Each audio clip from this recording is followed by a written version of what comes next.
প্রবাসী আয়ের প্রবাহ ও রফতানি আয় বেড়েছে, আবার মার্কিন ডলারের চাহিদাও কমেছে। ফলে টাকার বিপরীতে ডলারের দাম কমছে এক সপ্তাহ ধরে।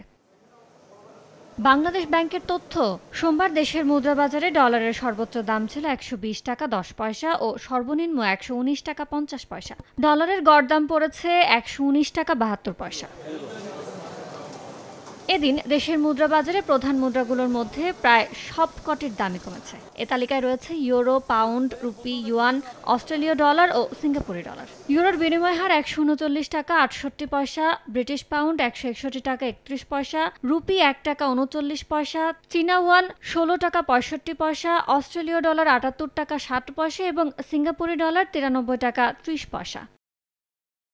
এদিন কোনো মুদ্রার দাম বাড়েনি, অপরিবর্তিত ছিল কেবল জাপানি ইয়েনের দাম। প্রতিটি বিনিময় হয়েছে ৮১ পয়সায়। কেন্দ্রীয় ব্যাংকের প্রকাশিত বৈদেশিক মুদ্রার দামের চেয়ে কিছুটা বেশি দামে খোলা বাজারে বিক্রি হয়। ইয়ানুর শিফাত, সময় সংবাদ, ঢাকা।